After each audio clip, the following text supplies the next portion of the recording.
भाग्ने ठाउँ नभए के त्यो हामीले देख्यौँ अहिले मनिएको ठाउँमा पहिलोचोटि छिरेँ अहिले अस्ति बाहिरबाट हेरेर यहाँ छेकेर छ भनेर मैले थाहा पाएर मैले त्यो अनुसार समस्याजना बोलेको छैन कि जाने केही नजान्दैन यस्तो बाटो बन्द सबै घर यो बाटो बन्द उतापट्टि बनाउने क्रममा बाटो बन्द त्यो बाटो हो खासमा तर बाटो त बुझिएको छ त्यहाँ जस्तो त्यसले त्यो त्यो त्यो दैत्य राक्षसले तपाईँको त्यहाँ हान्न लाएपछि त अब मलाई सिद्धाउन लायो मलाई मार्न लायो मलाई कुट्न लायो भन्ने त त्यो दिदीलाई थाहा भयो नि त बिचरा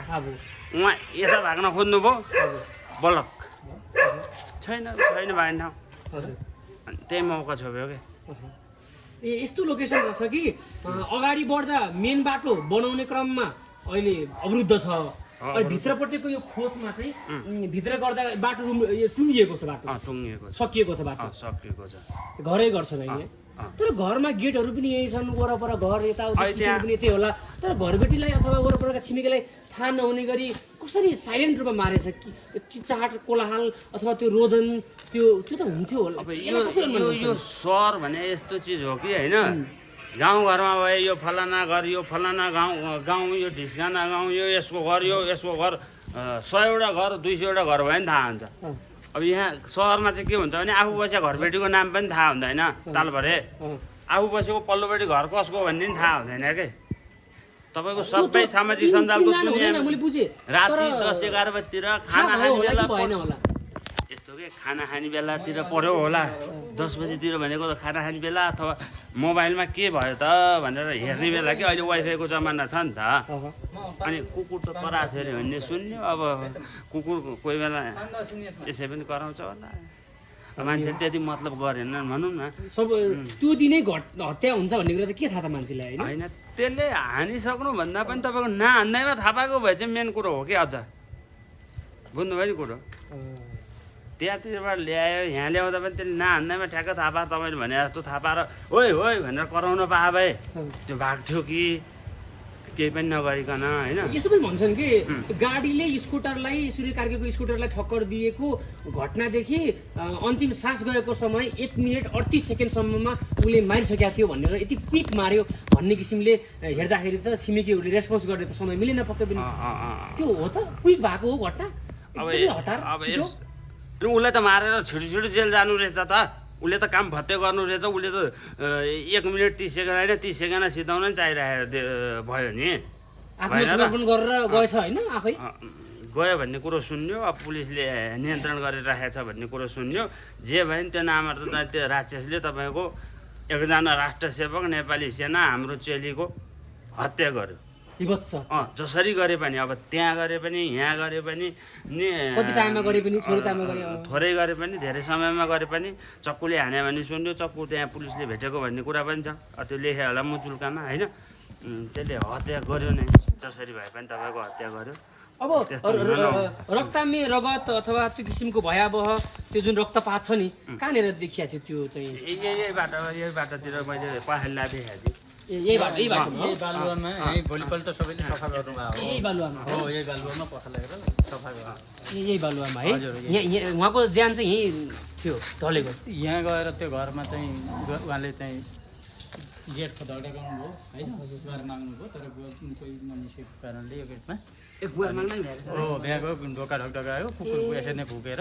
गरेको कोही निस्कनु भएन निर्दय मान्छे है नभनौँ उहाँले जानकारी थाहा पाउनु भएन अब मान्छे बुढाबुढी हुन्छ अहिले पर यो मैले भने नि यहाँ खासै मान्छे हुनुहुन्न यो बाटोमा 2-3 घर एउटा बन्दैछ अब यो भित्र सुतेपछि अकस्मात भयो अब उहाँले भ्याउनु भएन अब एकछिन पछाडि अब को हो के हो भनेर अस्पताल त उहाँहरूले स्थानीयलाई उहाँहरू पछि आएर ढलिसकेपछि उहाँहरूले आएर उहाँको मोबाइलबाट नम्बर खोजेर आफन्तलाई फोन गरिदिनु भएछ यहाँ गरिदिएर अनि उनको सानीमाको होइन ठुलिआमाको छोरा होइन ठुलिआमाको छोरा अनि उनीहरू 3 जना आएर उनीहरूले हस्पिटल लानुभयो पहिला तारकेश्वर लानुभएछ तारकेश्वरले सक्दिनँ भनेर टिचिङ रिफर गरेर निर्दय त्यही ज्यानमारा हेर्नुहोस् होइन निर्दय धेरै 100% ज्यानमारा भयो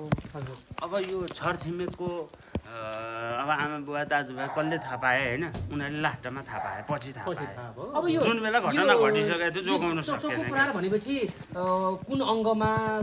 छिन्न भिन्न छिनिन लागेको छिनिएको चुडिएको के थियो वास्तविक गल्लामा चाहिँ यहाँ घाँटीमा छुडिएको थियो अरे अब उति बेला पनि अब यहाँ भाइहरूले लिएर गए 3 जनाले स्कुटरमा लिएर गए तल जाँदासम्म नर्मल होला होइन सामान्य चोटपटक होला भन्ने सोचेका रहेछन् उनले अनि त्यहाँ गएर हेरेपछि धेरै नै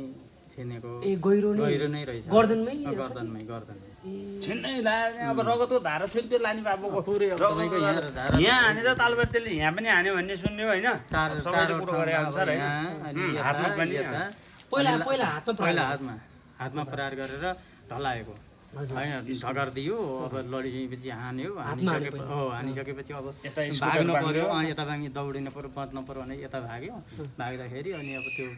पहिल्यै लागिसकेको छ होइन चलाउनु पनि अब दौडनु पनि अब बोल्न पनि अब उसै पनि आवाज आउँदैन लेडीको अब एकचोटि प्रहार गरिसकेपछि पीडा हुन्छ होइन हतार हुन्छ अब के गरौँ बोली ननिस्केको पनि हुनसक्छ होइन त्यो परिवेश अब हामीले देखिएन प्रत्यक्ष रूपमा अब हामीले त उही कल्पना यसो भयो होला भन्ने उहाँको गहिरो चोट र ब्लिडिङ धेरै गर्दैन आदि इत्यादि कारणले